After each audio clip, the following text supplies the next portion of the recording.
इस पाप से छुटकारा। कहीं आपके जीवन से भी तो ऐसा पाप नहीं होता है जो नहीं होना चाहिए। प्रेज़ लॉर्ड, जय मसीह की। और मैं धन्यवाद करता हूँ परमेश्वर का, और इस वचन के द्वारा परमेश्वर हमें इस पाप के विषय में बताना चाहता है। अक्सर हम देखते हैं अपनी लाइफ, अपनी ज़िंदगी में कि शायद कुछ ऐसे पापों को ही मानते हैं कि हमने चोरी नहीं करना, और किसी को हलाक नहीं करना, और किसी को बुरी दृष्टि से नहीं देखना। बहुत सारे ऐसे पाप हैं जिन्हें हम पापों के श्रेणी में रखते हैं, लेकिन एक ऐसा है जिसे शायद हम अपने जीवन में उसे पाप की श्रेणी में नहीं रखते हैं, लेकिन परमेश्वर की नज़र में वो पाप है, वो गुनाह है। क्योंकि अगर हम ऐसा नहीं करते हैं कि हम उसके अनुसार नहीं चलते हैं तो हम वो गुनाह करते हैं, पाप करते हैं। एक ऐसे पाप के बारे में बताना चाहता हूँ जो अक्सर हमारे और आपकी ज़िंदगी में ऐसा पाप होता रहता है और हम लोग करते भी रहते हैं। लेकिन ऐसा पाप आपके सामने आज रखना चाहता हूँ, और मैं विश्वास करता हूँ इस वचन के द्वारा आप इस पाप से छुटकारा पाएंगे अगर परमेश्वर के वचन को ध्यान से सुनेंगे। परमेश्वर का वचन आज अब आपके लिए पढ़ना चाहता हूँ, जो यहाँ पर आपको मिलेगा याकूब की किताब, उसका 4 अध्याय और उसकी 17वीं आयत में आपके लिए पढ़ूंगा। याकूब 4 और 17, जहाँ पर आप पाप के विषय में जानेंगे। केवल वही पाप नहीं है कि आप व्यभिचार करते हैं, आप किसी का गला काट देते हैं, आप किसी का नुकसान कर देते हैं, आप किसी का बुराई सोचते हैं, आप किसी को बुरा बोलते हैं, किसी को गाली देते हैं। बहुत सारे ऐसे बातें हैं जो पाप में हमें ले जाती है। बाइबल बताती है कि बहुत सारी ऐसी बातें हैं जो बाइबल हमें बता रही है कि ऐसे पाप में हम जाते हैं, और उन्हीं में से एक और पाप है। अगर हम उन पापों से कई बार हम बच भी जाते हैं और अपने आप को बचाने की कोशिश भी करते हैं कि ऐसा पाप अपने जीवन से हम दूर भी कर देते हैं, लेकिन यहीं पर भी एक और पाप है जो आपसे बातचीत करना चाहता हूँ परमेश्वर के वचन के द्वारा। इस पाप को जानना हमारे और आपके लिए बहुत ज़रूरी है। और इस पाप के विषय में जब हम पढ़ते हैं आपके लिए, तो यहाँ पर एक बात लिखी हुई है। याकूब की किताब 4 अध्याय उसके 17 में लिखा है इसलिए जो कोई भलाई करना जानता है और नहीं करता, लिखा है, ध्यान से सुनिएगा, इसलिए जो कोई भलाई करना जानता है और नहीं करता उसके लिए ये पाप है। हालेलुया। जो कोई भलाई करना, आज हम देख रहे हैं कि भलाई का समय है, एक दूसरे को लोग भलाई भी कर रहे हैं और कुछ लोग हैं भलाई नहीं भी कर रहे हैं। लेकिन अब यहाँ परमेश्वर का वचन बताता है इसलिए कोई भलाई करना जानता है। ऐसा कोई नहीं है जो भलाई करना ना जानता हो। एक छोटा बच्चा भी होता है, वो भी भलाई करना जानता है, वो भी किसी की सहायता करना जानता है। लेकिन यहाँ लिखा है जो कोई भलाई करना जानता है और नहीं करता उसके लिए ये पाप है। अगर आप भलाई करना चाहते हो, भलाई करना आपको मालूम है, आपके पास इतना है कि आप किसी के लिए भलाई कर सकते हो, लेकिन आप फिर भी उस इंसान की भलाई नहीं करते, उस इंसान के जीवन में कुछ ऐसा काम नहीं करते जिससे उसका जीवन में कुछ सफलता आए, तो हम क्या करते हैं, हमारे जीवन से ये पाप होता है। परमेश्वर का वचन हम यहाँ पर एक बार फिर आपके लिए दोहराना चाहते हैं, ध्यान से पढ़िएगा। यहाँ पर लिखा हुआ है इसलिए जो कोई भलाई करना जानता और नहीं करता उसके लिए यह पाप है। पाप है। आप कई बार हमारे और आपकी ज़िंदगी में यही पाप हमसे होता रहता है। हम जानबूझ के बहुत सारे पापों में तो हम अपने आप को बचाने की कोशिश करते हैं और बचा भी लेते हैं, लेकिन एक ऐसा पाप है जो हमारे और आपके जीवन में अक्सर हो जाता है, क्योंकि हम किसी की भलाई के विषय में सोचते ही नहीं हैं। कई बार हम सोचते भी हैं तो करना भी नहीं चाहते हैं, क्योंकि ऐसी भलाई हम कई बार देखते हैं कि किसी लाचार की तरफ अगर हम देखें, क्योंकि बाइबल बताते हो लाचार की तरफ अपनी निगाहें करता है, लाचार की तरफ अपना मुंह करता है, उस लाचार की प्रार्थनाओं को सुनता है। आप कितनी बार किसी की लाचारी की प्रार्थना को सुना है, कितनी भी लाचारी की बातों को सुना है। पतरस बताती है, पतरस और यूहन्ना के मंदिर में जा रहे थे, वहाँ एक लाचार बैठा था, जन्म से लंगड़ा बैठा हुआ था, और उन्होंने उसके ऊपर तरस खाया, उसकी तरफ देखा और उससे कहा कि तो यीशु मसीह का नाम मेरे पास है, मैं तुझे यीशु का नाम देता हूँ, यीशु का नाम उठ और चल। और फिर वो चलने और फिरने लगा। तो उसने लाचारी को देखा। क्या आप और हमारे आपके जीवन में ऐसे कितने लोग होते हैं जो ऐसे प्रॉब्लम में फंसे हुए, ऐसी दिक्कतों में फंसे हुए हैं। कई बार हम रोडों पे चलते हैं और ऐसे लोग भूखे प्यासे बैठे हुए थे, लेकिन फिर भी हम उनकी तरफ ध्यान नहीं देते करते हैं कि हमें क्या करना, प्रभु ने हमें तो दिया है और हम तो ठीक है, हम तो खा रहे पी रहे हैं, हमें क्या मतलब है कि वो जैसा भी हो उनका जीवन है। लेकिन वहीं पर अगर प्रभु ने आपको दिया है तो इसका मतलब है कि उसी दिए हुए से हम किसी की भलाई करें। अगर आपका पड़ोसी भूखा सो जाता है और आप चैन की नींद खा पी के आराम से सोते हो, आपके पास इतना था कि आप अपने पड़ोसी को एक समय का खाना खिला सकते थे या किसी की ऐसी मदद कर सकते थे जिससे कि उसका पेट भरता और वो भी परिवार आराम से सुकून से सो सकता था, और आपने ऐसा नहीं किया है। अगर आपने खाया और आपके सामने कोई भूखा तड़प रहा है और आपके अंदर इतनी शक्ति है, इतना दिया है परमेश्वर ने, भलाई करने की सामर्थ्य है, आपको फिर भी भलाई नहीं करते हो, तो ये आपके जीवन में पाप है, ये गुनाह है, अपराध है। ये पाप से हमें निकलना चाहिए, क्योंकि ये पाप हमें गुनाहों में ले जाता है और ये बात हम और आप समझ नहीं पाते। और यहाँ पर लिखा हुआ है, इसलिए जो कोई भलाई करना जानता है और नहीं करता उसके लिए ये पाप है। भलाई करना जानते हो, आपके पास था कि आप एक वक्त का उसे खाना खिला सकते थे, आप एक वक्त का एक समय में पानी पिला सकते थे। कोई प्यासा है तो उसे पानी पिलाओ। जिस परमेश्वर का वचन बताता है कि यीशु ने क्या कहा कि जो लोग भूखे को खाना खिलाता है, इन लिखा है कि वो मुझे खिलाता है। इन छोटे में से भी छोटे के साथ किसी एक के साथ भी करता है तो वो मेरे साथ करता है। अगर आपने किसी भूखे को खाना खिलाया है तो वो परमेश्वर के लिए किया है। अगर आप किसी को प्यासे को पानी पिलाते हैं तो वो परमेश्वर को पिलाते हैं। अगर किसी की हेल्प करते हैं, सहायता करते हैं, ये आदर योग्य होती, ये महिमा योग्य की बात होती है। और ये इस तरीके से हम किसी की भलाई करके हम पाप से बच सकते हैं। अगर हम भलाई करना जानते हैं, हमारे पास इतना है कि हम किसी की हेल्प और सहायता कर सकते हैं और फिर भी नहीं कर रहे हैं, तो हम अपने जीवन में हम पाप कर रहे हैं। अगर हमारे सामने कोई प्यासा मर रहा है, हमारे पास पानी है और हम पी रहे हैं और हम सुकून से कि मेरे पास है, मुझे क्या करना है, मैं तो पी रहा हूँ। अगर आपके सामने कोई प्यासा है तो अगर आपने पानी नहीं पिलाया तो आपने पाप किया, क्योंकि बाइबल बताती है, यीशु ने कहा कि जो उस प्यासे को पानी पिलाता वो मुझे पिलाता है, वो मेरे लिए करता है। आपका काम है उस प्यासे की सहायता की तरफ देखना, उसको देखना। अगर आपके द्वारा किसी की प्यास बुझती है तो ये कितना भला काम। अगर आपके द्वारा किसी का परिवार चल जाता है, किसी का घर चल जाता है, किसी के जीवन में कुछ अच्छी खुशी आनंद आ जाता है, तो ये एक अच्छा काम है और इसके द्वारा परमेश्वर प्रसन्न होता है और आपके अंदर करने की क्षमता है। और अगर आप नहीं करते हो तो ये एक गुनाह है। मैं आपको एक जगह लेके चलना चाहता हूँ जो आपको मिलेगा फिलिपियों की किताब, और फिलिपियों की किताब वहाँ पर मैं आपके लिए पढ़ना चाहता हूँ। फिलिपियों और उसका 2 और 4, फिलिपियों 2 और 4 में जब पढ़ूंगा तो आपको यहाँ पर आपको एक बात लिखी हुई है यहाँ पर, और लिखा हुआ है कि हर एक अपने ही की नहीं, हित की नहीं, वरन दूसरे की हित की भी चिंता करे। हालेलुया। यहाँ पे लिखा है हर एक अपने ही हित की नहीं वरन दूसरे की हित की भी चिंता करे। कितने लोग हम दूसरे हित की चिंता करते हैं, कितने लोगों के सामने कुछ लोग भूखे मर जाते हैं, प्यासे मर जाते हैं, तकलीफों में मर जाते हैं। इस समय कितने लोग हमारे भाई बहन जिस देश में रहने वाले कितने लोग भूखों से मर गए, प्यासों से। अगर सब लोग सहायता करते हैं, सब लोग मदद करते हैं तो कोई भूखा ना मरता, कोई प्यासा ना मरता, कोई पैदल चलकर अपने गाँव तक ना जाता। अगर सब लोग मदद के लिए उतर आते। लेकिन जिनके पास था उन्होंने कि मुझे क्या दिक्कत है, मैं क्यों निकलूं बाहर, मैं किसी की हेल्प क्यों करूं, मेरा कहीं कमी ना हो जाए। लेकिन जब आपके पास है, आप भलाई करना जानते हो, अगर आपने किसी की भी हेल्प नहीं की है तो आपने पाप किया। और खासकर इस लॉकडाउन में अगर आपने किसी भी इंसान की मदद नहीं की है तो आपने पाप किया। कुछ लोग दिखाने के लिए सिर्फ काम करते हैं और लोगों ने दिखाया भी है, लेकिन उससे उसका कोई मतलब नहीं है, उससे उनका कोई मतलब है ही नहीं। क्या आपने ऐसे लोगों की मदद की है? कुछ लोगों ने दिखाया, बहुत फोटो खींची, बहुत चीज़ें डाली, लेकिन क्या आपने सही में किसी की मदद की है? जो भूखा था उस तक आपने खाना पहुंचाया है क्या? वाकई में जो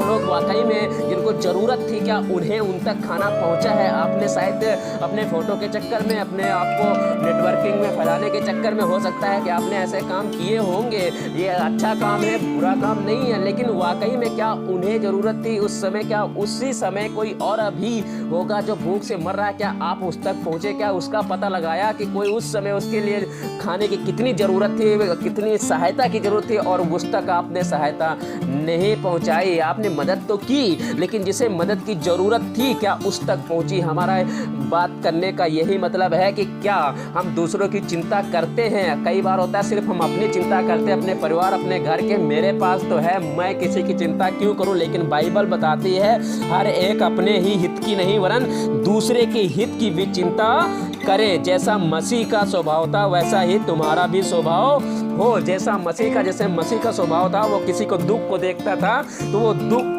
को देखकर उससे मुंह नहीं मोड़ता था। परमेश्वर का वचन में लिखा हुआ है कि एक इंसान था जो 38 वर्ष से उस लाचारी में पड़ा हुआ था और उसके पास कोई ऐसा नहीं था कि जब वो कुंड का पानी हिलाया जाए तो उसमें कोई उतारे, कोई उसकी मदद नहीं कर रहा था, कोई सहायता नहीं कर रहा था। लेकिन एक दिन यीशु ने देखा और यीशु खुद उसके पास चलकर आया और उसे चंगाई दी। आप जब परमेश्वर के करीब आते हैं, परमेश्वर आपकी लाचारी को देखता है, आप पर तरस खाता है, आप पर अपनी निगाहें करता है, आप पर अनुग्रह करता है, आप पर दया करता है। जब आप बीमारी में थे, आप परेशानी में थे, आप दिक्कतों में थे, आप लाचारी में थे, तो परमेश्वर ने आप पर तरस खाया, परमेश्वर ने आपकी तरफ देखा। लेकिन आपको किसी की लाचारी क्यों नहीं दिखाई देती है? अगर आपको किसी की लाचारी नहीं दिखाई देती है, आप में उस लाचारी को दूर करने की ताकत थी और आपने नहीं किया किसी की मदद, तो ये पाप है और इस पाप से निकलिए और अपने आप को किसी के लिए सर्व करिए कि मैं इसकी सहायता कर सकता हूँ। आपके जानने में अगर कोई भूखा सो रहा है, अगर कोई जानने में कोई मददगार है और आप मदद नहीं कर पा रहे, आपके पास था इतना,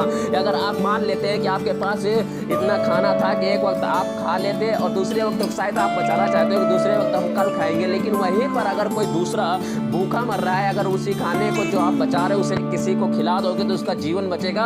बाइबल बताती है तुम कल की चिंता नहीं करना, कल की चिंता मत करो, कल का दिन अपने आप व्यवस्था कर लेगा। हालेलुया। परमेश्वर का वचन बताता है तुम कल की चिंता ना करो, कल का क्या खाएंगे क्या पिएंगे, कल की चिंता आप कर लेगा। लेकिन आज की चिंता करो कि आपने खाया है और कोई और को भी आपने खिलाया है, तो ये एक भलाई का काम है। अगर आपने खाया और कोई आपके सामने कोई भूखा है और उसको मदद की सहायता थी, आपने मदद नहीं की है, तो ये एक पाप है, गुनाह है। और परमेश्वर ने कभी भी किसी भी लोगों से मुंह नहीं मोड़ा। वो लोगों की लाचारी को देखकर ही आसमान से जमीन पर आया और यहाँ तक इतना दुख सह लिया अपने ऊपर ताकि हम लोग इन दुखों से निकल जाए, छुटकारा पा जाए, हर एक मौत के बंधन से हम छुटकारा पाए, हर बीमारी के बंधन से छुटकारा पाए, तकलीफों के बंधन से छुटकारा पाए। वो हमारे लिए कंगाल हो गया कि हम धनवान हो जाएं। वो परमेश्वर है जो हमसे इतना प्यार करता है और उसने हमारे और आपके लिए यहाँ तक क्रूस की मौत भी सह ली। और हम थोड़ा सा कष्ट किसी के लिए नहीं सह पाते, हम किसी की हेल्प नहीं कर पाते, सहायता नहीं कर, सिर्फ अपनी चिंता करते कि मेरे पास है, मैं सुकून से रहूंगा, मैं सुकून से खाऊंगा। आपको लिखा है बाइबल में एक जगह लिखा हुआ है, नहमीया में जब आप पढ़ते हैं तो वहाँ पे लिखा हुआ है एक इंसान के पास बहुत पैदावार हुई, लेकिन क्या हुआ, उसने सोचा मैं चैन से खाऊंगा, चैन से रहूंगा, लेकिन खुदा ने कहा कि आज ही की रात तेरा प्राण ले लिया जाएगा। उसने क्या सोचा, अपनी बखारियों को बड़ा करूंगा और चैन से खाऊंगा, लेकिन उसने यही कहता है कि मैं इससे किसी की मदद करूंगा, सहायता करूंगा, प्रभु का धन्यवाद करता, उसका शुक्र करता, तो शायद वो जीवित रहता। लेकिन उसने अपनी हित की चिंता की है और अपने हित की चिंता करने की वजह से वो अपने आप में आनंदित होना चाहता था। इसकी वजह से उस प्रभु ने कहा कि आज की रात ये तेरा प्राण ले लिया जाएगा। अगर आपके पास मदद करने की इतनी परमेश्वर ने दिया है कि आप किसी की और मदद कर सकते हो, बाइबल बताती है अगर तुझे कोई एक कोस ले जा, उसके साथ 2 कोस चला जा, तुझे कोई एक कुर्ता मांगो से 2 दे दे। अगर आपके पास करने की सामर्थ्य है, आप किसी की हेल्प कर सकते हैं, किसी की सहायता कर सकते हैं। हम होटलों में जाते हैं, बड़े बड़े रेस्टोरेंट में जाते हैं, वहाँ पर वेटर को हम शान से अपनी शान समझते हैं, 100, 200, 500 भी टिप दे देते हैं और अपनी शान समझते हैं। लेकिन 10 रुपया किसी को देने में हमारी इतनी तकलीफ होती है। हम किसी के अगर कहीं मार्केटिंग करते हैं तो वहाँ पे 2-2 रुपये के लिए किच करते रहते हैं, लेकिन वहाँ पे शान से दे के चले आते हैं। क्यों? अच्छी बात आप देते हो, ये अच्छी बात है, आपके पास परमिशन ने दिया, अच्छी बात है। लेकिन वो जो वेटर काम कर रहा है उसे भी सैलरी मिलती है, वो फ्री में काम नहीं कर रहा है। लेकिन कोई लाचार है, कोई परेशान है, कोई मददगार है और उसके लिए आपके लिए 10 रुपया भी नहीं निकलता है, तो ये भी एक गुनाह है, एक पाप है। आप पाप करते हो, आप गुनाह करते हो। वहाँ देने में आपको 1000 रुपया, 100 रुपया, 500 रुपया टिप देने में आपको कोई दिक्कत नहीं होती है, खुशी के साथ। लेकिन 10 रुपया किसी की मदद करने में, जो लाचार बीमार है, जो भूखा है, जो प्यासा है, 10 रुपया 20 रुपया पानी की बोतल पिलाने में आपको दिक्कत होती है, अगर आप ऐसा जिसको ज़रूरत है, वहाँ पर वेटर को तो सैलरी मिलती है, काम कर रहा है सैलरी मिलती है, लेकिन यहाँ पर तो उसके पास कोई सैलरी, वो आपके देने पे आश्रय है और आप देते हो, मदद करते हो, सहायता करते हो तो उसका जी तृप्त होता है। बाइबल बताता है इस तरह दूसरों की उन्नति करते हो, अपनी भी उन्नति करते हो। हालेलुया। प्रभु का वचन बताता है, एक जगह और आपको लेकर चलना चाहता हूँ, दूसरा कुरिन्थियों जो मैं आपके लिए पढ़ूंगा यहाँ पर, और यहाँ पर लिखा है परमेश्वर का वचन मैं आपके लिए पढ़ना चाहूँगा, दूसरा कुरिन्थियों और उसका 8 और 14 जब मैं आपके लिए पढ़ता हूँ तो यहाँ पे लिखा, दूसरा कुरिन्थियों 8 और 14 लिखा है, परंतु बराबरी के विचार से इस समय तुम्हारी बढ़ती उनकी घटी में काम आए, ताकि उनकी बढ़ती भी तुम्हारी घटी में काम आए, कि बराबरी हो जाए। क्या कहता है परमेश्वर का वचन? परंतु बराबरी के विचार से इस समय तुम्हारी बढ़ती उनकी घटी में काम आए। जब आपके पास बढ़ती दी है, परमेश्वर ने आपको इतना दिया है, तो जिनके पास नहीं है उनको बराबरी में कर लो, उनके अपने बराबर समझो, उनको बराबर के साथ। आपने एक वक्त का खाना खाया, उसे भी खाना खिलाओ, वो भी भूखा ना रहे, आप भी भूखा न रहो, आप भी तृप्त हो जाओगे, वो भी तृप्त हो जाएगा, दोनों आनंद के साथ रह सकोगे। किसी की मदद तो करके देखिए, किसी की सहायता करके देखिए। अगर आपके अंदर मदद करने की क्षमता है और आप नहीं किसी की मदद करते हैं, किसी ऐसे लाचार की तरफ ध्यान नहीं देते हैं, ऐसे किसी प्रॉब्लम में फंसे हुए लोगों की तरफ ध्यान नहीं देते हैं, ऐसे किसी काम की तरफ ध्यान नहीं देते जो जरूरत था आपके पास था और आप नहीं करते हो, तो ये एक पाप है, ये एक गुनाह है। हालेलुया। परमेश्वर का वचन बताता है, कहता है, परंतु बराबरी के विचार से इस समय तुम्हारी बढ़ती उनकी घटी में काम आए, ताकि उनकी बढ़ती भी तुम्हारी घटी में काम आए, कि बराबरी हो जाए। हालेलुया। एक जगह और आपके लिए लेकर चलना चाहता हूँ, जो रोमियो की किताब है, रोमियो की किताब मैं आपके लिए वहाँ पे पढ़ना चाहता हूँ, और उसमें 15वां अध्याय और उसका 1 से 3 पढ़ता हूँ। यहाँ पर लिखा है, दूसरों की उन्नति करो, दूसरों की उन्नति अतः लिखा है 15 अध्याय उसकी पहले से 3 पढ़ता हूँ मैं। लिखा है, अतः हम बलवानों को चाहिए कि निर्बलताओं को सहे। हालेलुया। यहाँ पर लिखा है, हम बलवानों को चाहिए कि निर्बलों की निर्बलताओं को सहे। निर्बलों की निर्बलताओं, जो निर्बल होता है, कितने लोग हम होते हैं कि निर्बल की तरफ ध्यान नहीं देते हैं। निर्बल हो तो निर्बल है, वो तो तुच्छ है, उसे हम बहुत शायद गंदी नजरों से, ऐसी नजरों से देख के हम आगे निकल जाते हैं, उसकी तरफ ध्यान भी नहीं देते हैं। लेकिन यहाँ पे लिखा आता, इन बलवानों को चाहिए कि निर्बलों की निर्बलताओं को सहे, ना कि अपने आप को प्रसन्न करें। हालेलुया। अगर आप सिर्फ अपने आप को प्रसन्न करें और कोई निर्बल आपके सामने है और उसकी सहायता नहीं करते हो, उसको अपने बलवान की तरफ नहीं बनाते हो और उसकी निर्बलता को अपने जीवन में नहीं लागू करते हैं, कहते निर्बलों की निर्बलताओं को सहें, उसकी निर्बलता को सो, उसके साथ उठे, उसके साथ बैठे, उसे खाना खिलाएं, उसकी मदद करें, उसकी सहायता करें। अगर आप ऐसा काम करते हो तो परमेश्वर की नज़र में आदर योग्य काम है। अगर आप किसी की निर्बलता को देखकर अगर चले जाते हो, उसकी मदद नहीं करते हो, तो आपका जीवन में ये पाप होता है। हालेलुया। लिखा है, हम में से हर एक अपने पड़ोसी की उसकी भलाई के लिए प्रसन्न करे, उसकी उन्नति हो। हालेलुया। हम में से हर एक अपने पड़ोसी को उसकी भलाई के लिए प्रसन्न करे, कि उसकी उन्नति हो। पड़ोसी कौन है आपका? परमेश्वर का वचन बताता है, एक इंसान था जो यरीहो से जा रहा था, वहां पर कुछ लोगों ने उसे मारा और उसे घायल करके छोड़ दिया। वहां से कुछ लोग निकले, लेकिन वहां पर किसी ने मदद नहीं की, लेकिन एक इंसान ने उसे मदद की, उसके घाव पे पट्टी बांधी और उसे सराय में ले गया, और सराय के मालिक से कहा, इसका सारा इलाज करना, सारा पैसा देंगे। तो यीशु कहने लगा कि पड़ोसी कौन हुआ? लेकिन तो वहां पर बोला कि पड़ोसी वो हुआ जिसने उसकी मदद की। पड़ोसी सिर्फ यही नहीं है कि आपके पड़ोस में रहने वाला, आपका पड़ोसी वो भी है जिसकी आप मदद कर रहे हो, जिसको मदद की जरूरत है, जिसकी सहायता की जरूरत है, जो रोड पे पड़ा हुआ है, कहीं मुसीबत में फंसा हुआ है, कहीं हॉस्पिटल में है, कहीं ऐसी जगह मुसीबत में फंसा हुआ है और आप हेल्प करना जानते हैं। आपके पास परमेश्वर ने इसीलिए इतनी बढ़ती दी है कि आप दूसरों की सहायता कर सके। अगर नहीं करते हो तो ये आपके जीवन में पाप होता है। हालेलुया। हम उनके लिए बात करते हैं जिनको वाकई में, जैसे इस समय कितने लोगों को वाकई में सहायता की जरूरत थी, और कुछ लोगों ने, अगर सब लोगों ने,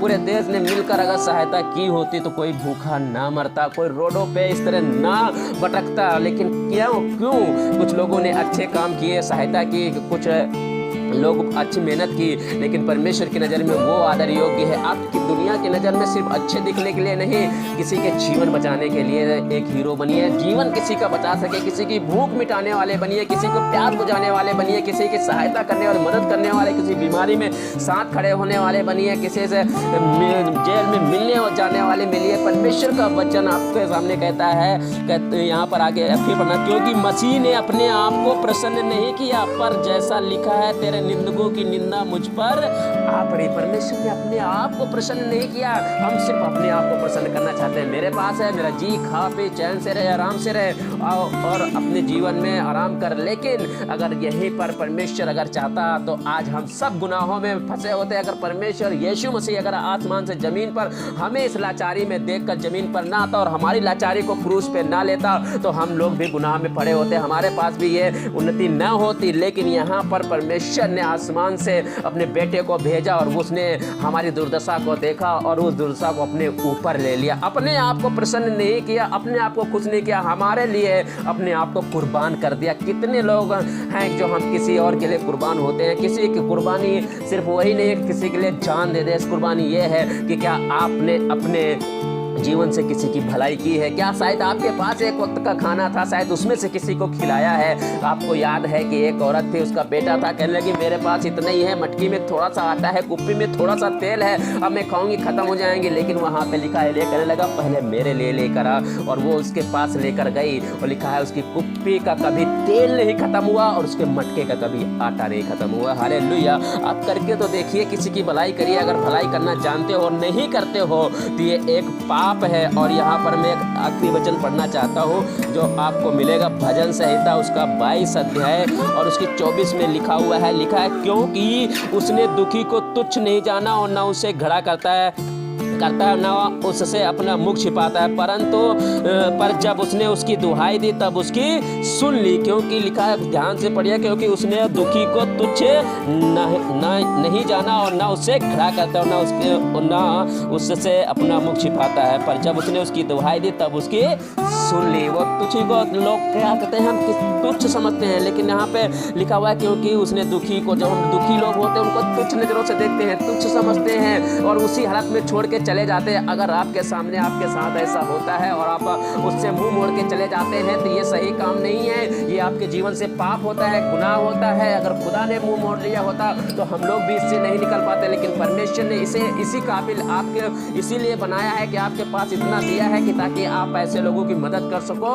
कि जिनको मदद की जरूरत है। अगर बलात्कार पाप है, किसी का रेप करना पाप है, किसी के जीवन को बर्बाद करना, चोरी करना पाप करना, गुनाह करना, बहुत से ऐसे सारे पाप हैं। किसी को बुरा करना, बुराई बोलना, एक दूसरे की चुगली करना, बहुत ऐसी सारी बात है, किसी को धोखा देना, ये सब पाप हैं। तो ये भी पाप है कि आप भलाई करने वाले थे और किसी की भलाई नहीं की, तो ये भी गुनाह है। प्रभु का वचन हमें बताता है और इस वचन को सुनिए और इस पापों से निकलिए और किसी न किसी को देखिए कि क्या आपके आस पड़ोस या कहीं ऐसे जगह में कोई मददगार था और आपने मदद नहीं की है तो आपने पाप किया है।